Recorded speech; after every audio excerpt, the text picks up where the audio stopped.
에베소 6장 10절로 17절 같이 읽습니다. 끝으로 너희가 주 안에서와 그의 힘의 능력으로 강건하여지고 마귀의 관계를 능히 대적하기 위하여 하나님의 전신갑주를 입어라. 우리의 씨름은 혈과 육을 상대하는 것이 아니요 통치자들과 권세들과 이 어둠의 세상 주관자들과 하늘에 있는 악한 영들을 상대함이라. 그러므로 하나님의 전신갑주를 취하라. 이는 악한 날에 너희가 능히 대적하고 모든 일을 행한 후에 서기 위함이라. 그런즉 서서 진리로 너희 허리띠를 띠고 의의 호심경을 붙이고 평안의 복음이 준비한 것으로 신을 신고 모든 것 위에 믿음의 방패를 가지고 이로써 능히 악한 자의 모든 불화살을 소멸하고 구원의 투구와 성령의 금 곧 하나님의 말씀을 가지라. 아멘. 기도합니다. 하늘에 계신 우리 아버지, 오늘 거룩한 날 주일입니다. 주여 저희에게 오늘 말씀해 주시옵소서. 살아계신 주의 말씀이 친히 들리게 하시고 그 말씀이 우리의 가슴을 후벼파며 그 말씀이 다시 한번 우리의 영혼을 소생시키고 수술하는 시간 되게 하옵시고 주의 성령께서 친히 이 말씀을 풀어주시고 이 말씀이 깨달아질 뿐만 아니라 믿어지게 하시고 이 말씀대로 살아가시는 저희들 되게 하옵소서. 예수님의 이름으로 기도했습니다. 아멘. 우리가 이 땅에 살 때 내 편은 별로 없는 것 같고 사방에 원수들이 많은 것 같아요. 어떤 사람은 남편이 왼수고 자식이 왼수고 어떤 사람은 뭐 돈이 왼수다 그런 얘기를 하죠. 자, 그러면 이 왼수 중에 가장 큰 원수가 누구일까요? 우리의 가장 큰 원수는 마귀란 놈이죠. 마귀는 별명이 많습니다. 저승사자, 이 무주경의 사자, 그 다음에 이 세상의 임금이다. 그는 우는 사자다, 뱀이다, 뭐 살인자다, 바알세불의 왕이다, 또 속이는 자다, 그런 별명이 있어요. 그러면 정말로 마귀가 존재하는 것일까? 정말로 마귀의 졸개인 귀신이 존재하는가? 요즘 뭐 인터넷에 이 귀신 시리즈가 참 많아요. 무슨 귀신을 봤다, 봉천동 귀신이다, 또 천사를 찍었다. 실제로 또 감마선을 대학로 강선중에서 감마선을 활용하면은 귀신을 찍을 수 있다. 이런 얘기들도 들고. 모르겠습니다. 천사를 찍고 또 귀신을 사진으로 찍었다. 근데 사실인지 아닌지는 저는 알 수가 없고, 분명한 것은 이 천사나 이 마귀는, 이 귀신은 하나님의 피조물입니다. 과학기술이 발달해서 찍을 수 있는지 없는지는 모르겠습니다만은 분명한 것은 하나님은 창조주이기 때문에, 스스로 계신 분이시기 때문에 하나님은 사진 찍을 수가 없어요. 아무리 첨단 과학을 동원해도 하나님이 창조주이기 때문에 우리가 볼 수 없고 찍을 수 없다. 그렇죠? 문제는, 사람들이 왜 귀신에 대한 그런 호기심이 강하고 귀신 시리즈가 뜨거울까요? 사람은 영적인 동물이고 영들의 세계에 의해서 지배받고 조종당하기 때문에 영의 세계에 관심이 있다. 그렇습니다. 실제로 이 문제는 이 귀신이란 존재, 이 마귀에 대해서 이 존재를 우리가 잘 알 수 없다는 거예요. 구분이 잘 안 된다는 겁니다. 귀신이 이마에 이렇게 이만한 뿔이 나 있다든지, 아니면 무시무시하고 흉측한 존재다, 그러면은 구분이 될 수 있잖아요. 그런데 이 마귀란 놈은 참으로 매력적이고 영리하고 교활합니다. 그래서 간첩을 잡기 어려운 것처럼 나는 간첩이다 이마에 새기고 다니지 않잖아요. 그러니까 이 마귀의 존재, 이 구분이 잘 안 된다는 거죠. 자, 그래서 마귀란 놈은 마음대로 하나님의 자녀와 교회들을 유린하고 있다는 거죠. 자, 더구나 이 마귀란 놈은 우리의 약점을 모두 알고 있습니다. 자, 그들이 우리를 너무 잘 알고 있기 때문에 사람들이 이 마귀에 대해서 두려워한다는 거죠. 그럼 우리가 어떻게 이 마귀와 싸워 이길 수 있을까요? 이 전쟁이라는 것이 피할 수 있는 전쟁이 있고 피할 수 없는 전쟁이 있어요. 그런데 이 영적 전쟁은 누구도 피할 수가 없습니다. 이 전쟁이라 그러잖아요. 죽느냐 사느냐는 심각한 문제예요. 먹느냐 먹히느냐 이런 싸움입니다. 그래서 우리가 이 영적 전쟁에서 승리하기 위해서는 이 마귀의 전략을 잘 알아야 돼요. 마귀는 뭡니까? 신자들에게 공포, 두려움을 줍니다. 또 마귀의 전략은 자, 귀신은 없다. 무시하게 만들어요. 마귀가 가장 좋아하는 것이 귀신 없다. 그래서 대대적으로 학교에서도 매스컴에서도 귀신이 없다 가르치지만 정작 사람들은 영적인 세계에 관심이 있는 거죠.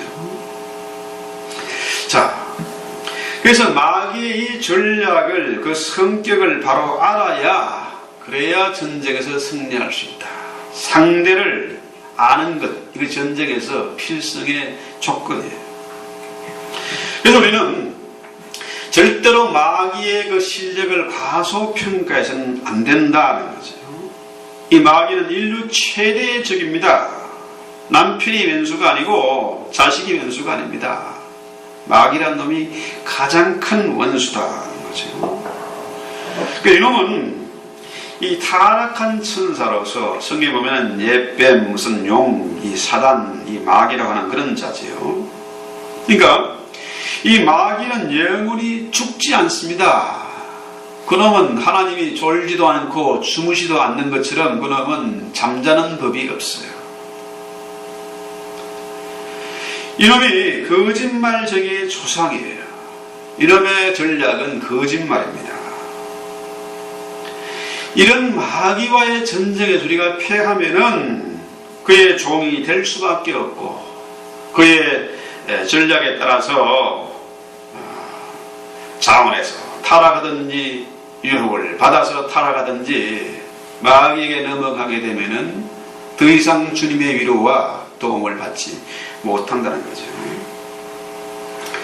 자, 이 마귀는 욕심이 많습니다. 욕심쟁이, 그 별명이 욕심쟁입니다. 욕심의 원소, 근원이 뭐냐 하면은 마귀로부터 오는 것입니다. 욕심은 마귀에서 오는 것이다. 그래서 우리가 악한 욕심을 가지고 있다. 이건 이 말은 뭐냐 하면은 마귀의 조종을 받고 있다. 이런 뜻이죠. 자, 마귀가 원래 어떻게 타락했습니까? 욕심 때문에 망한 겁니다. 하나님과 동등되려고 하는 욕심. 하나님을 찬양하는 이 찬양대회를 하다가 자기가 우쭐해져서 나도 하나님과 맞먹어야 되겠다. 이런 욕심 때문에 망한 거죠. 이 타락한 천사가 마귀가 된 거죠. 자, 이 욕심이란 놈이 우리를 넘어지게 만든다. 그의 종을 만들게 된다. 이런 거죠. 성경에 보면 욕심 때문에 망한 사람 있잖아요. 아담과 하와가 마귀의 게임에 빠져서 욕심 때문에 망한 겁니다. 우리가 잘 아는 아간도 욕심 때문에 망한 거예요. 자, 자신도 망하고 이스라엘을 전쟁에서 패하게 만든 그런 존재가 됐죠. 가룟 유다도 이 돈 때문에, 욕심 때문에 주님을 팔았습니다. 그래서 야고보 사도는 말하기를 욕심에 사로잡히면 마귀의 종이 된다. 정욕을 가지고 구하면은 기도가 응답되지 않는다. 분명히 얘기하고 있어요. 제가 학생들을, 어린아이들 이렇게 오랫동안 지도하면서 가장 크게 많이 받은 질문이 이거예요. 하나님 왜 사단을 만들었느냐? 왜 이 마귀의 시험을 허용했느냐? 이런 얘기예요. 사단이 없으면 인간이 범죄하지 않고 세상에 문제가 없고 하나님이 영광을 받을 텐데 왜 마귀란 놈을 허용했느냐? 그렇죠? 자, 이 돈이 많은 사람들, 우리가 잘 아는 얘기처럼 임금님이 신묵감을 구하기 위해서 가난한 농부로 변장을 해가지고 사랑을 찾는다. 그런 얘기 잘 알잖아요. 자, 돈이 많으면은 결혼하는데 어려움이 없습니다. 사방에서 맞선이, 중매쟁이가 몰려오고 골라 잡을 수 있는데 문제는 뭡니까? 진정한 사랑을 얻지 못한다. 그렇죠? 그가 배우자로 선택한 조건은 재물이지 그 사람, 그 진정한 사랑이 아니다. 이거잖아요. 여기에 문제가 있는 겁니다. 하나님이 마귀를 우리에게 허락한 이유가 뭡니까? 진짜와 가짜를 구별하기 위한 것입니다. 이 때문에 하나님이 욥에게 마귀의 시험을 허락한 것입니다. 욥 저의 믿음이 진짜냐 가짜냐 시험해 보는 것이죠. 자, 그래서 이 마귀와의 전쟁이, 거짓말장이, 정말로 얼마나 거짓말을 잘하든지 죄 없는 아담과 하와도 넘어갔습니다. 그럼 우리가 어떻게 이 마귀와의 전쟁, 거짓말장이 사기꾼과 싸워서 이길 수 있을까요? 이 사단이나 마귀는 단수입니다. 하나예요. 용과 마귀와 사단은 하나입니다. 그런데 그에게는 졸개들이 많습니다. 그래서 이 엄청난 마귀의 세력을 내 힘으로 당할 수가 없습니다. 그 마귀를 이기려면 어떻게 해요? 하나님 제일주의로 사는 방법밖에 없어요. 돈을 사랑하지 않고 하나님을 사랑하는 거. 하나님의 말씀과 이 기도가 생활화가 되어야 된다는 거죠. 철저히 주의를 성수하고 11조 생활을 하는 겁니다. 그래야 이 마귀의 시험을 이길 수가 있어요. 돈과 하나님을 겸하여 섬길 수 없는 것처럼 우리 인생이 마귀와 하나님을 동시에 섬길 수 없는 것입니다. 그렇습니다. 우리가 수영을 하려고 하면 어떻게 해요? 땅에서 수영이 됩니까? 땅에 발을 딛고 수영이 되는 게 아닙니다. 물에 뛰어들어야 되는 겁니다. 땅에서 발을 떼야 수영이 가능한 것이죠. 이 땅에 의지할 것, 믿을 것이 많고 가진 것이 많으면은 하나님을 바라볼 수가 없는 것이죠. 또한 이 마귀란 놈은 거짓말장이뿐만 아니라 살인자예요.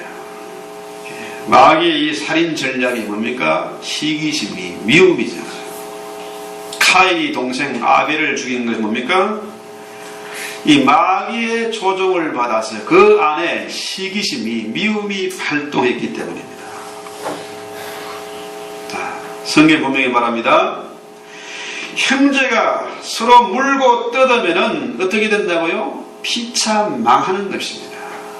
형제는 용과 바이다 이런 말처럼 형제가 하나 되어야지 서로 싸우고 물고 뜯으면 피차가 망한다. 그런 거죠. 자, 누구에게나 미운 사람이 있고 고운 사람이 있습니다. 그 미운 사람도 우리의 형제다. 그래서 성경 분명히 말하죠. 죄를 미워하지만은 사람은 미워하지 말아라. 자, 우리에게 미운 사람이 생기고 원수가 생기면 어떻게 됩니까? 이를 갈며 복수를 다짐하고 어떻게든지 복수를 위해서 생명을 걸어야 됩니까? 그거 아니잖아요. 미운 사람이 생기면은 그 사람이 왜 저럴까? 그 상대의 입장을 헤아리고 그를 미워하는 죄를 회개해야 된다는 거죠. 더구나 이 원수 갚는 문제는 내 소관이 아니라 하나님의 소관입니다. 내가 원수 갚으려고 하지 말고 하나님께 그 문제를 맡기는 것입니다. 원수 갚는 문제는 하나님의 손안에 있는 하나님의 일이에요. 내 일이 아니라는 겁니다. 근데 세상에 얼마나 많은 사람들이 이 미움 때문에 이 원수 갚으려고 일을 바득바득 깔고 잠 못 이루고 있습니까? 피차 망하는 것이잖아요. 원수를 위해서 복을 빌면은 그 빈 복이 나에게 돌아옵니다. 오히려 원수를 축복하라. 이것이 그 머리에 숯불을 올려놓는 것이다. 그렇죠? 그래서 우리가 이 욕심 때문에 미움 때문에 형제를 시기하고 이 정오심이 생긴다고 하면 어떻게 해요? 그때 우리는 오히려 그를 위해서 복을 빌고 그를 미워한 자신을 회개해야 된다는 거죠. 자, 뿐만 아니라 이 마귀는 이 거짓말쟁이다. 이 마귀의 거짓말에 우리가 속지 말아야 된다. 이것이 마귀의 전략을 이기는 길이다. 자, 문제는 아까 말씀드린 것처럼 이 진짜와 가짜를 구별하는 것이 참 쉽지는 않아요. 저는 은행에서 은행원들이 지폐가 몇 개 안 되지만은 반드시 그 기계에다 넣어가지고 카운트하는 거 봤어요. 맨날 돈 받는 사람들이 세만한 사람들이 왜 저기에 지폐를 넣을까 물어봤더니 이 지폐 카운트할 뿐만 아니라 위패를 가짜를 판독하는 기계랍니다. 그래서 반드시 거기에 걸러서 가짜를 구별해내는 거죠. 자, 문제 은행에는 그 간별기가 있는데 지폐 간별기가 있는데 나한테는 그게 없잖아요. 그렇죠? 자, 저 100불짜리가 진짜인지 가짜인지 저는 구분이 잘 안 돼요. 진짜와 가짜를 구분하려면 어떻게 해요? 먼저 캐나다 경찰에서 하는 얘기가 그거더라고요. 위패를 간별하기 위해서는 진짜를, 가짜 돈보다 진짜를 깊이 연구하고 자꾸 공부하고 그걸 해야, 진짜를 확실하게 알아야 가짜를 판독할 수 있다. 그래서 진짜를 공부하는 그런 훈련을 한답니다. 그렇습니다. 거짓말에 속지 않으려고 하면은 어떻게 해요? 진짜를 알아야 되는 겁니다. 하나님의 말씀이 진리잖아요. 그렇지 않습니까? 그건 가짜가 아니에요. 하나님의 말씀을 바로 알아야 마귀에게 속지 않을 수 있다. 그렇죠? 이 마귀란 놈이 얼마나 교활한지 진짜와 가짜를 구분하지 못하게 만들어요.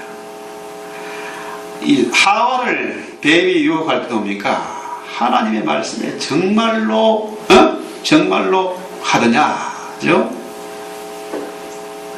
그러니까 마귀의 전략이 하나님의 말씀을 교묘하게 변질시키고 왜곡시켜가지고 우리를 유혹하기 때문에 대부분의 사람들이 그 마귀의 거짓말에 넘어간다.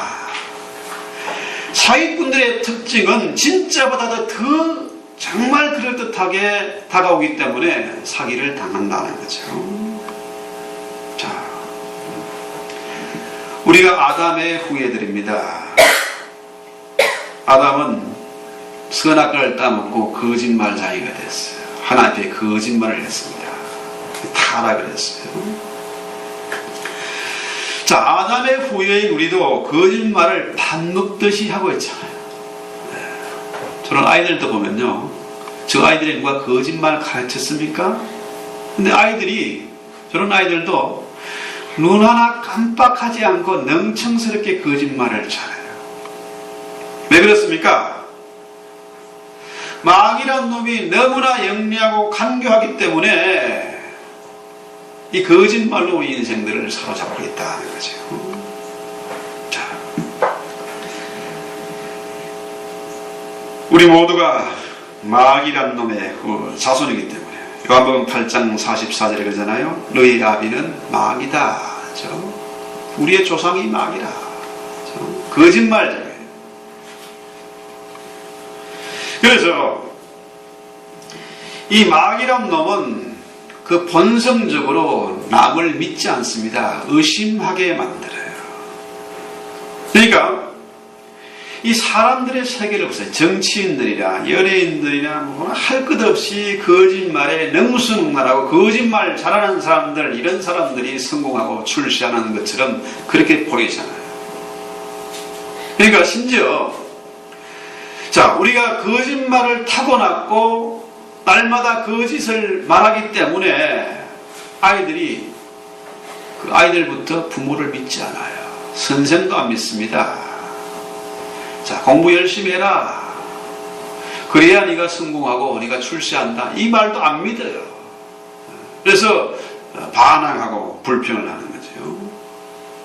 자, 거짓에 우리가 자손이기 때문에 이 세상에 거짓의 임금인 마귀가 지배하고 있기 때문에 세상에 믿을 놈이 하나도 없는 것처럼 그렇게 보입니다. 실제로 그렇습니다.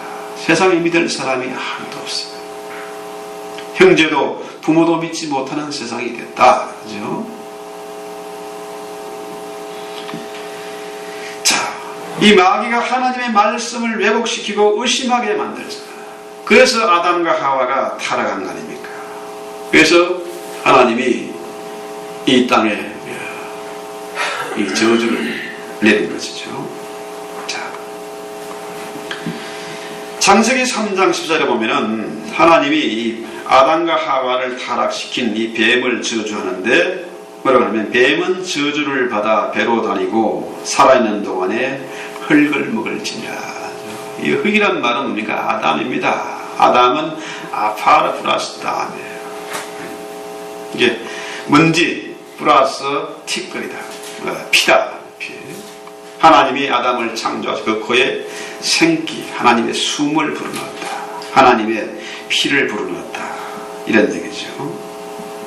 그러니까 이 뱀은 사는 동안에 배로 기어다니고 흙을 먹어야 되는 존재다. 그 뱀의 양식은 흙입니다. 바로 뭐예요?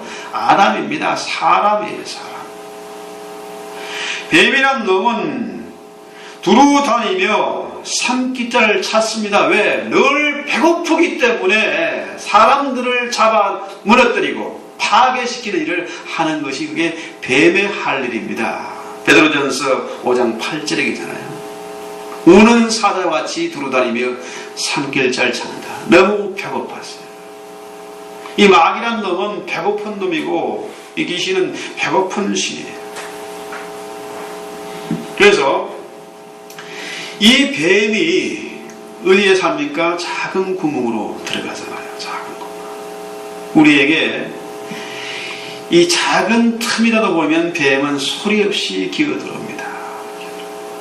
이놈이 내 안에 있는지 없는지도 몰라요. 원래 자기 집이니까, 쫓겨난 자기 집이니까 소리 없이 들어옵니다.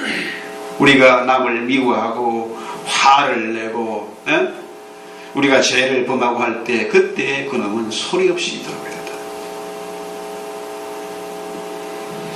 자, 이 뱀이란 놈이 혀를 할렁거리면서 온갖 가문이슬로 우리를 유혹하고 속여먹습니다.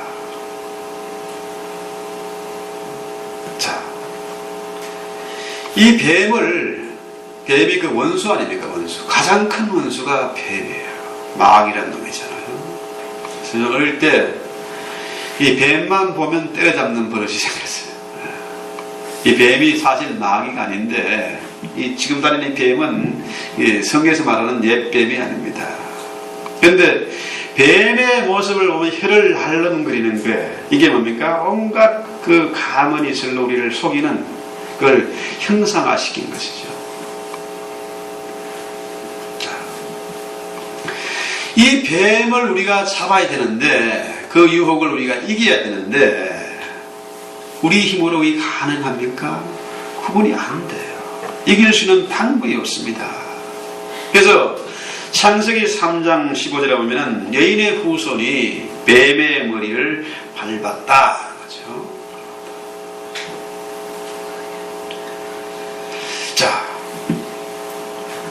이 잠복 근무를 하는 게 참 어렵지 않습니까? 형사들이 범인을 잡기 위해서 잠복 근무를 교대로 밤을 새고 몇 날 며칠 몇 달 어떤 경우는 그 간첩 하나 잡기 위해서 몇 년을 수고하잖아요. 그런데 이 뱀이란 놈이 잠을 자는 법이 없어요. 그러니까 이것을 잡아낼 방법이 우리 힘으로 불가능입니다. 자, 이 뱀이 여인의 후손의 머리를 밟았기 때문에 마지막에 뭡니까? 반드시 그도 심판을 받습니다. 뱀의 별명, 마귀의 별명이 저승사자잖아요. 무저갱의 사자. 이 뱀이란 놈이 수없이 많은 사람들 유혹하고 타락시켜서 지옥으로 끌고 갔지만은 마지막 심판 때 그도 역시 뭡니까? 그 심판을 피할 길이 없습니다. 그도 지옥에 데려갈 수밖에 없다는 거죠. 자, 그도 심판을 받고 그의 졸개들과 그의 추종자들도 심판을 받게 된다. 그 심판은 주님이 재판장을 맡으시고 그 재판은 다시는 항소할 수도 없고 재심의 기회가 없는 심판이다. 그래서 우리가 이 마귀란 존재와의 영적인 전쟁에서 반드시 승리해야 된다. 이겨야 된다는 거죠. 이건 죽느냐 사느냐 문제, 천국과 지옥이 갈라지는 문제입니다. 천국은 어떤 것입니까? 이기는 자 많이 들어가는 것입니다. 천국은 패잔병 수용소가 아닙니다. 반드시 이기는 자가 상급을 받고 멸류관을 받는 것이고 생명책에 이름이 기록이 되는 것입니다. 이겨야 된다. 천국은 침노하는 자의 것이다. 이 전쟁을 피하지 않고 당당하게 싸우는 자, 이긴 자만이 천국에 들어갈 수가 있다는 거죠. 그럼 어떻게 우리가 이 전쟁에서 이길 수 있습니까? 가장 확실한 방법은 뭐예요? 내 안에 예수가 사는 것입니다. 갈라디아서 2장 20절에서 그런데 이제 내가 사는 것이 아니라 내 안에 예수가 살아야 되는데 내 안에 예수가 살기 위해서는 우리가 회개해야 된다는 거죠. 마귀의 조종을 받을 때는 모든 게 남의 탓입니다. 부모 잘못 만나서, 남편 잘못 만나서, 저놈의 자식 때문에, 돈 때문에, 불공평한 세상 때문에 내가 이렇게 됐다.